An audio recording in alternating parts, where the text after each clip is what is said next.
welcome to My Data is Better Than Yours. The data-driven marketing podcast. So normally it's in German. So now it's my second time I'm recording a podcast in English. And I have a lovely guest, Nate. Welcome, Nate. Thank you. I'm delighted to be here and looking forward to discussing these topics with you. Yeah. So, Nate, could you introduce yourself for a time?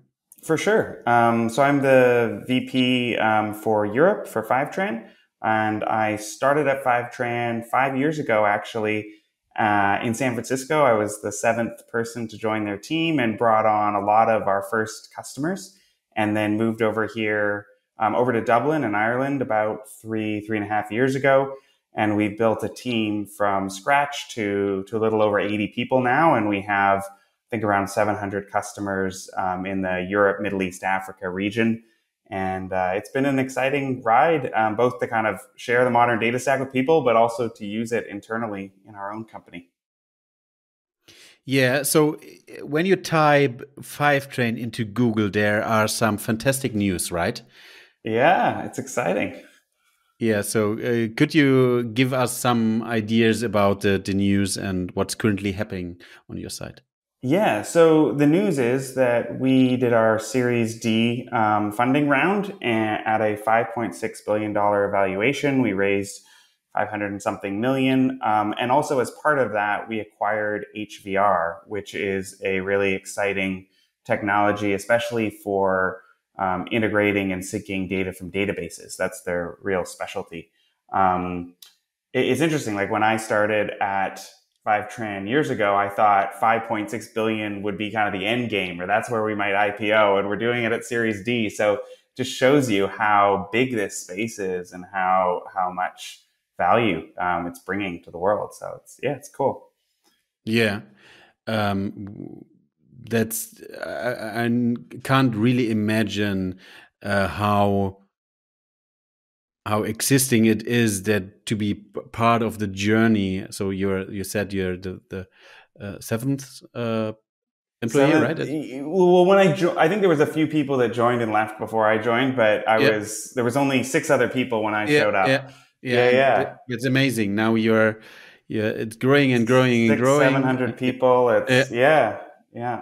That's amazing. So I think the topic today, what we like to discuss is, as you said, so you see the value of Fivetran as company, but behind that there's a big market. So the big market, let's call them data driven. Currently, all companies wants to be data driven, and I think that the amazing job is to first, let's say, gather the data and to put the data into a central place. So I think what we should discuss is where in the journey from the left side, let's say, collect data, do something with the data, put them into a central place, and then at the end, the visualization things like Tableau, Power BI, or whatever. Where's Fivetran?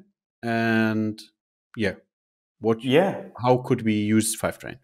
Yeah, so Fivetran, like if you have a best-in-class modern data stack, just as you were describing, there's 3 parts to it.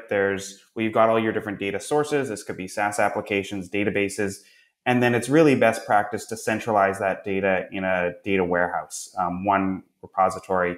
And we're an automated data integration platform that does that centralization. So we sync up to all your data sources, we centralize it into the data warehouse, and then you would connect a business intelligence tool often to that data warehouse to further analyze your data. And we kind of pride ourselves on being a fully managed service, being very robust, having great security, incredible data integrity, and you not needing to manage us at all, just working. And if you compare a modern data stack to a, let's say, current data stack or the old data stack, I think that there are difference, right, between ETL, ELT, and stuff like that. So if you compare the classic business intelligence with now the modern intelligence stack, I think there are differences. Definitely. So Yeah, could we compare on your point of view what's an old data stack and why it should be, let's say, rebuilt for in a sure. good new way? Yeah, yeah. So maybe just to start off, you know, the thing that we talked about your data pipeline, your data warehouse, your BI tool, that still was the case in the old traditional data stack. There are some companies that will connect their BI tool directly to their data sources, but it's going to be very hard to join data, and they're going to run into issues when they're querying a lot of data. There's also people that'll like export Excel files and mess around with that, but it's pretty limited, right? You're not going to actually have a data driven organization. The big shift that we're actually kind of riding the wave of is the move from on premise data warehouses to the cloud and cloud based data warehouses. And I think before, when you were buying on premise and buying your own data warehouses and they were physical, the cost was really high. And so you need to be very careful about the amount of data you loaded in. You needed to make sure you didn't load in extraneous data that you didn't need. And you needed that data already formatted in a really, like, you need to understand what your reporting would be in advance and then load your data into the data warehouse so it was perfectly designed for that specific reporting, because the compute power of these data warehouses were pretty limited. And so that meant the whole process to be data driven was this very slow waterfall process where you had to go to your executives, figure out what reports they need, and then, slowly over a couple months get the data into your data warehouse. And by the time you did that, they might need other reports and you'd have to do it all over again. And people are waiting. And And the so, market is growing too fast, right? I think the current situation is that the market is growing too fast. You need to ensure that you yeah, have all data which is available into your data house, and the cloud is cheap, let's say cheap or whatever. right. And yeah. Yeah. And so Snowflake, BigQuery, these Redshift, they've revolutionized the space. The thing is, all of the traditional ETL or data pipeline tools are not built for Snowflake, BigQuery, and Google. They're built for Hadoop or Teradata or these old school systems. And so that same revolution in technology that happened to data warehouses can now happen to data integrations. And so Yeah. all that manual work you had to do for an on-premise data warehouse, you don't have to do that anymore, and we can automate the way that data is loaded. And then once you have all your data available in your data warehouse in a clean, normalized format that's constantly updated, you can be so much more agile in the analytics that you do, because all the data is just there and you can change the reporting on the fly, and you don't have to wait for this long integration process. Yeah, I think that's a classic development, right? I think there are new things about how you could store the data, and now the market sees that they need more data to ensure that they could use Snowflake, that they could use BigQuery, because now you have, let's say, a Porsche, but you want to drive it, Yeah, and you need to get a fuel for that, and that where yeah, where we need to think about which ETL or ELT tool we could use to yeah, drive the Porsche. exactly. And that's how Fivetran didn't come into existence because George and Taylor, our founders, had this smart idea. They were trying to build big data spreadsheets in the cloud. Nobody really wanted those. And they were talking to customers trying to sell it. And they said, hey, I don't care about that, but can you help me get my data into Redshift, which was the first cloud-based data warehouse? And they're like, okay, wow, there's a market need for this. They got onto it really early. And there's just been such a strong product market fit that's what's enabled a lot of our growth. Yeah, I think what we already said a few times, ETL and ELT. Yeah, Mm-hmm. the ETL and ELT, extract, transform, load, and the other way is extract, load, transform, or export. Yeah, could you explain the difference and why we should switch from the one to the other? Yeah. So the extract, transform, and then load This was all about the on-premise world where you needed your data. You needed to transform it before you loaded it into your warehouse because there was such limited storage and compute capacity in the warehouse. And so, but the problem with that is that you have very limited, rigid data, and it takes you forever and a huge amount of work to get it in there. And so you can't be very agile in terms of the type of analysis you do because you always have to do this data integration to support it. So with cloud-based data warehouses, the idea is that you extract and load the data into your data warehouse, and then you can do transformations or modeling across all of the data once it's in your data warehouse and ensure that you can act like it's in a really clean format that's analytics ready. And that, yeah, it enables you to be much more agile and quick and responsive in your analysis. So that's kind of the big shift. And I think a lot of people who are used to the old system kind of like the ability to control the way the data lands with a huge amount of specificity. And, they can really like that control. And so for them, moving to this new model, even though it has huge advantages in terms of how data-driven an organization can sometimes be a little bit scary because they don't have that finite control. But the way that we load data is standardized and to a certain extent analytics ready. But then the modeling, you can do the modeling on top of that data and still have that element of control.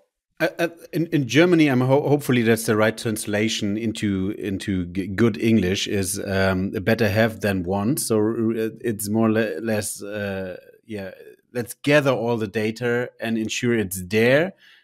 Based on that, think about Google Analytics and stuff like that. On GDPR, sometimes you are not able to store the data within the external tool for years. You need to ensure that it's already into your database on an aggregated level or whatever to have it. And then you could go forward. And I think that the market is the speed of the market is high, and you need to ensure that when there's a new idea of an analysis or a new idea of a data product you want to like to build, you need to ensure that you have in a good time, in a realistic time, the data into your data warehouse or whatever.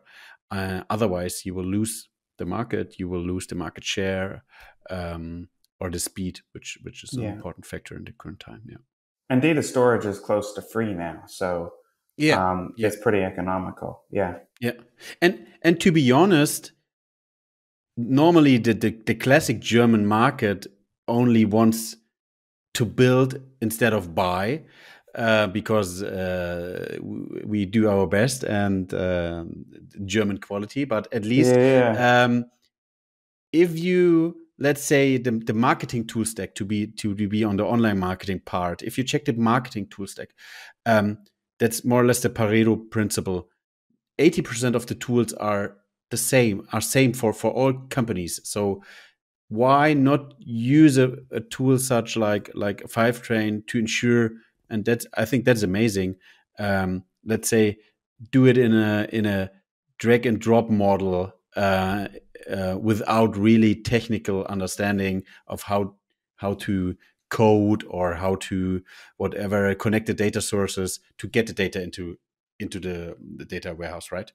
Yeah, and the thing is that we try and be the best in the world at data integration, and we have a huge amount of engineers on the back end ensuring we're doing the absolute best job in the integrity, the quality, the reliability of the data integration. But the other thing is, most technical users love us because there is so much work that can be done once the data is loaded to help your organization be data driven and really to give access in a useful way to that data. And so why spend all this time on the integration, which is just going to catch you up and get in the way of providing that value downstream when you can be providing that value.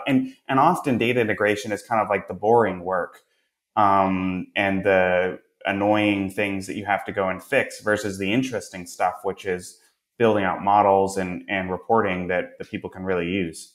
Yeah, and I think in big organizations there could be, or medium-sized organizations there could be, two people only more or less maintain the data sources and the ETL processes in a manual way, like custom Hmm. connectors and stuff like that. And if you could use those people, those employees for other things which could help the company, like Exactly. analysis, data products, recommendation engines, whatever, that could be amazing, and that makes totally sense, right? Yeah. Yeah. And you know, and I think we know that the market about good employees, and let's say um, employees with a fair salary, are hard to find. Yeah. And you want them working on interesting things. Like, hopefully companies, if they want to stay competitive, they need to be rapidly advancing in their ability to leverage data and use data in their organization. So it shouldn't be that those people are out of a job at all. There's a lot more that they can be doing to really help drive the organization forward, and it just enables everybody to be more efficient and effective. And yeah. Yeah, if we split ETL and ELT, I think that there are for sure use cases for the old way. Let's say if you have one system which more or less will never touch again, which are for financial use cases to show Yeah. a classic global report. I think you could use the old way. If you would like to pair data, if you have different use cases, if you have different stakeholder within your organization, if you have a cloud-based data warehouse, you should switch to the new way. I think that's completely correct. Yeah. Because if you've just got one report that it's always going to be the same and that's all you're looking at, and it's a limited set of data from a broader data source or broader data set, then yeah, you're not going to get a lot of value out of a tool. But if you really want to understand your data and do much broader analysis and you really care about the breadth and quality of it, then that's where you do need a modern data stack. Yeah, and yeah, based on that, if our guests are currently thinking about should we switch to a modern data stack, it could be a easy way to start with a POC. Start with let's say choosing a cloud data warehouse, let's call it the call data warehouse, and then think about, let's say, instead of only connecting one data source, you could already use Fivetran as a tool to connect, let's say, five data sources to compare the old way with the new way, saying, okay, the old reports or the old analysis are only using one or two or three connectors or data sources, and now you could combine data from 5, 10, 15, 20 data sources, and you don't need to care about how you could maintain it. You could more or less connect it in a fast way and then focus on how you could transform the data into the different use cases, different stakeholder cases. Exactly. And if you're used to the traditional way of like ETL, you'll be incredibly surprised by just how ridiculously fast it is to get a data warehouse set up and get data integrations connected in. Like, it can be done in half a day, and the data can be there the next day. So it's incredibly quick, and we have really great people and sort of the data warehouse companies and the BI tools to support organizations in doing that. So Yeah, and the most time, if you modern or change your data stack, I think you mostly change your organization as well. And then you could think about, if you use a tool instead of building customer connectors, then you don't need to argue which employees should do dirty stuff for the data connectors, and all could be more or less the stuff which makes fun, right? That's yeah. amazing. Yeah, and you can start, if you're in a large organization, don't think that you're going to come in and completely replace your whole data stack if it's a traditional one immediately. What makes sense to do is find like a couple of really important use cases for the business, start there, get those built out, and then, piece by piece, then you understand what the modern data stack looks like and you can apply it to greater and greater parts of your business. Yeah, we did it at Douglas, and it was a long journey. But yeah, I think you should start, or let's say, do it in a good way. Start with a small case, and then extend the case, play with different cases to ensure that different stakeholders get an idea of how or which benefit comes with a new data stack, and then the Yeah. different data silos will break, and you could use the data in a good way. Yeah. Yeah. Do you think that, let's say, in 2 or 3 years, there's only the new way? Um, 2 or 3 years. Great question. So So how fast will the market will change? yeah, I think all the newer companies that are growing or raising funding, or they're all using the modern data stack. I don't think any of them are really adopting older methods. More traditional companies, I think that for all of their SaaS platforms, they will use the modern data stack and migrate over the next 3-5 years. And then more traditional data sources, um, and older antiquated data sources, that could take longer than 3 years. But part of why we're really excited about bringing HVR into Fivetran is they've got some of the best technology for Oracle, SAP, these more traditional databases. And that's, I think that very much complements Fivetran's strength in terms of integrating SaaS connectors. And that'll really help provide that same service to more traditional industries or more traditional. Yeah, but I think it'll take a little bit more than 3 years to get everything over, but it's definitely growing crazy fast. Yeah. In my opinion, I think they need, or you need, to the guests, start the journey right now. Otherwise, Yeah. the competitors will start the journey, and you will lose the market, or you will lose the war, the data war. Yeah. Yeah, and it's easy entry. Like I think sometimes if you've been doing something one way for a long time, it can feel like it's more of a shift to move to something different. But for the companies that are getting it set up for the first time, it's very quick.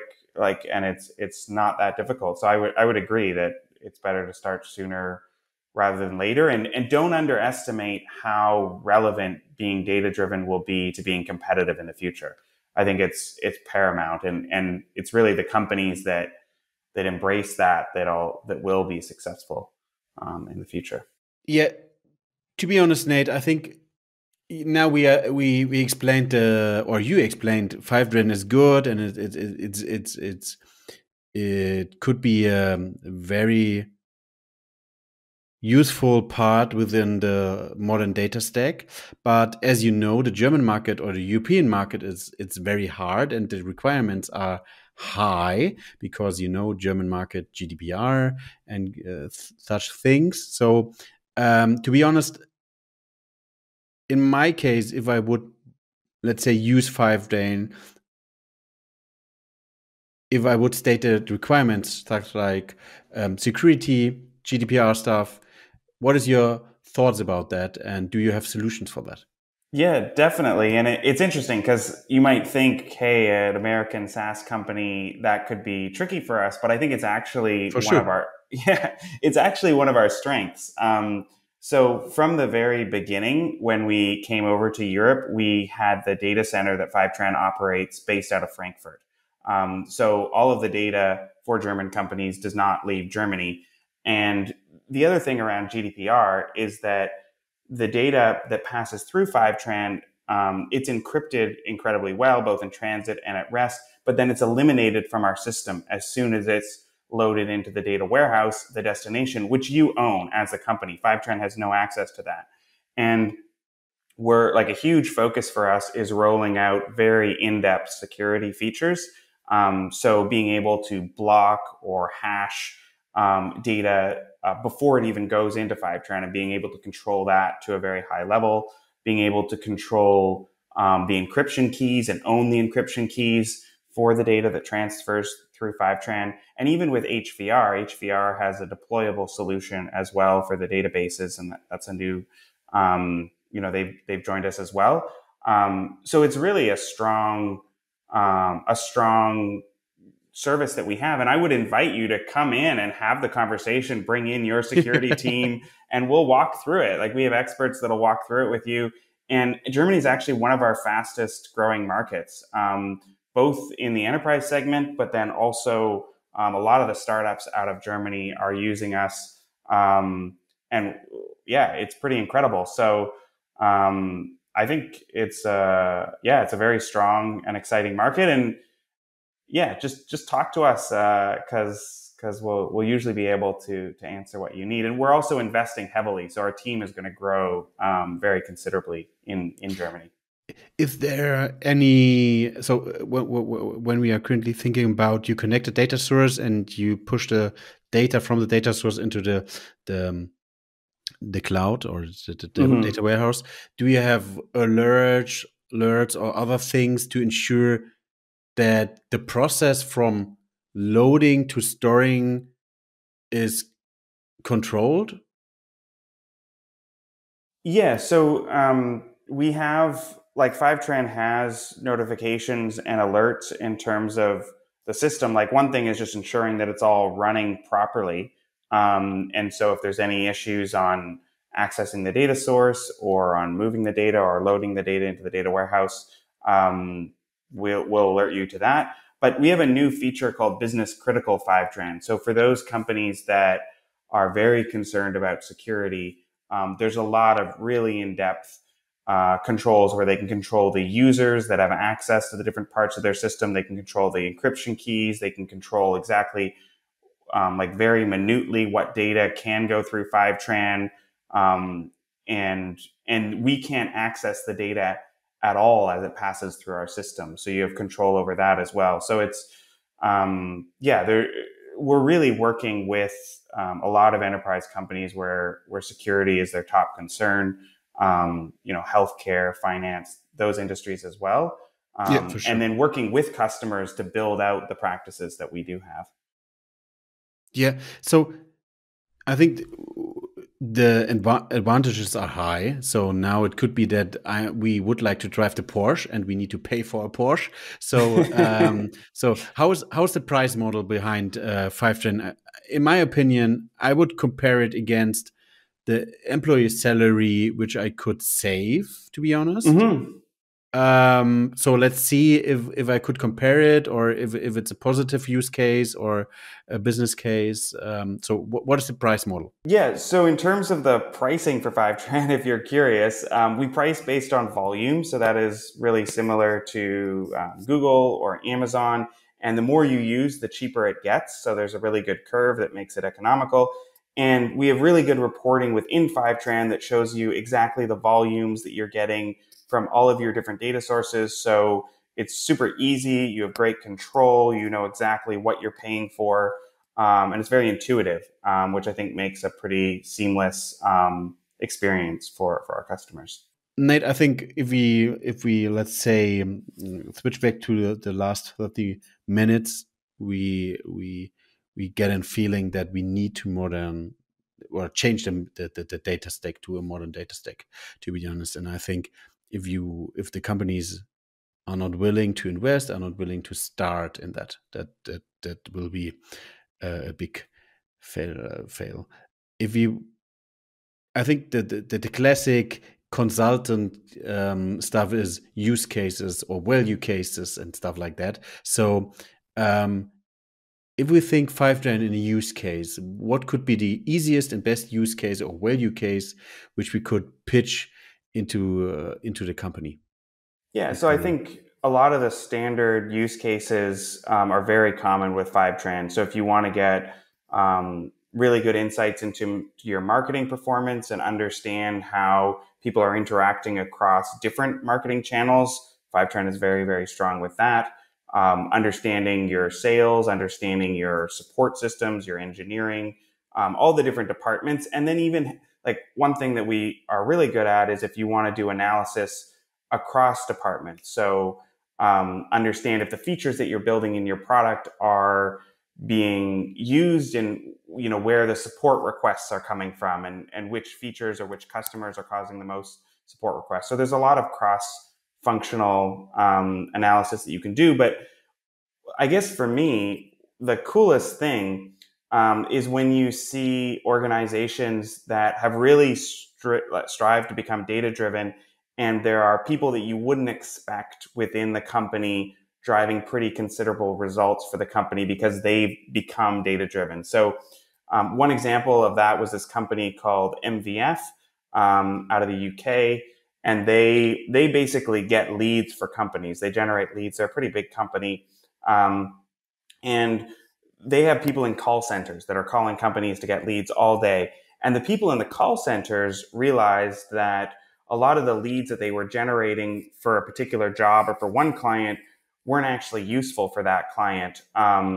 But they might be useful for another client, a month or 2 months. And so they actually built out the reporting. These people in the call center built out the reporting themselves, and did the analysis. And the company then saw it and jumped on board. And they close to doubled the revenue of their company. And these are people in call centers that just had the idea and were able to access the data, do the reporting, make the business case. And so, I think there's a huge amount of value that the executives or the business leaders can get from being data driven, but also really untapping the ingenuity and curiosity and innovation of your wider org can be hugely powerful, and it's pretty exciting when it happens.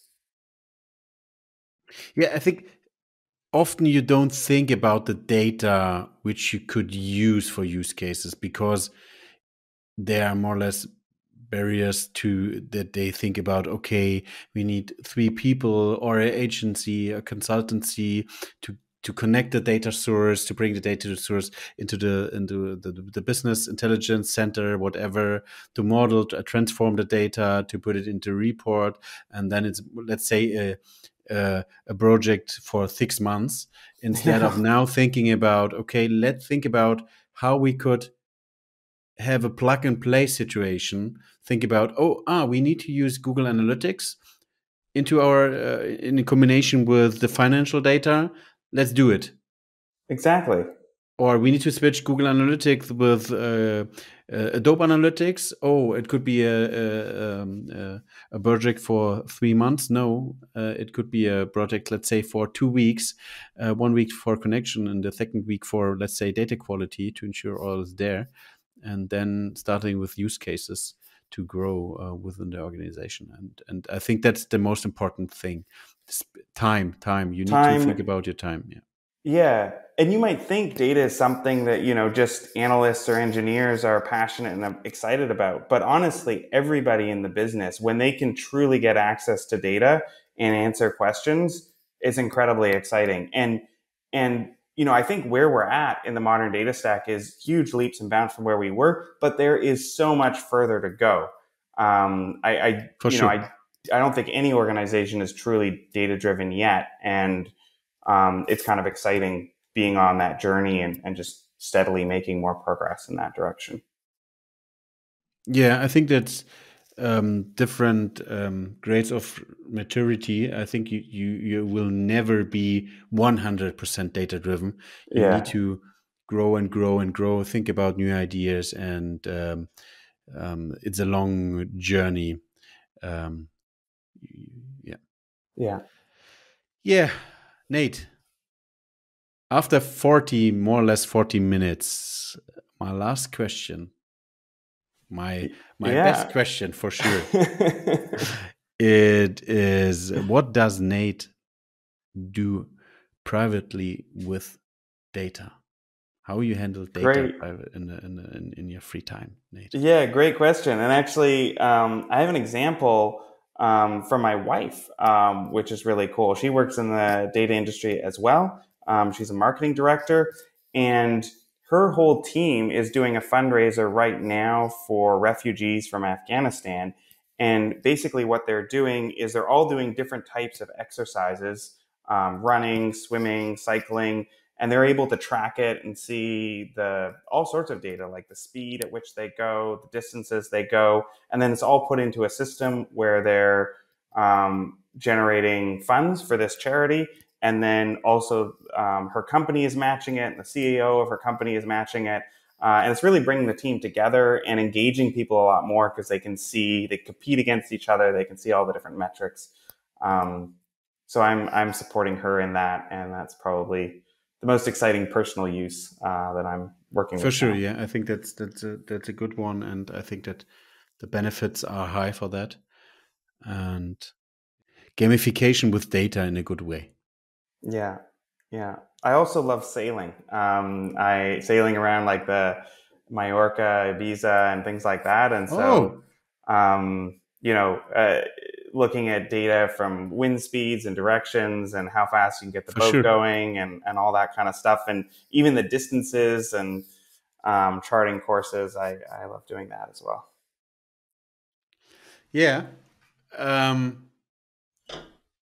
yeah, it was a pleasure, to be honest, Nate. I think that's um, I always would like to zoom out and to see the whole picture about the modern data stack, and on the left side is the ETL ELT stuff, and on the other side is the Tableau stuff, and then beside of that, data science and stuff like that. And I think Fivetran have a very important role to ensure that we could ensure within the organization that you could use data to have, let's say, values based on data. So it should be not really data driven, it should be value driven, and you should Yeah. use the data to get value out of your business, right?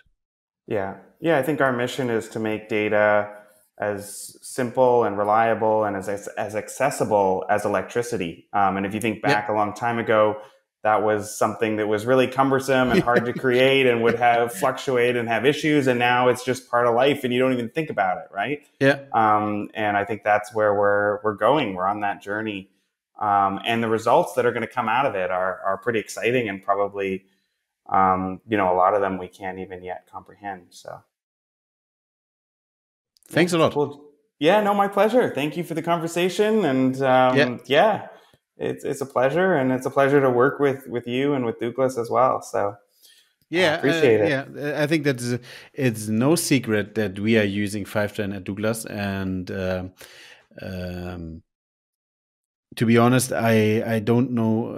I don't nearly do the comparison between price and salary of the employees, because the speed which we gain through Fivetran, to be honest, that's amazing. And and what I love is to have a partner or a partnership on eye level, Yeah, and that's great. wonderful. Well, look forward to continuing it for years to come.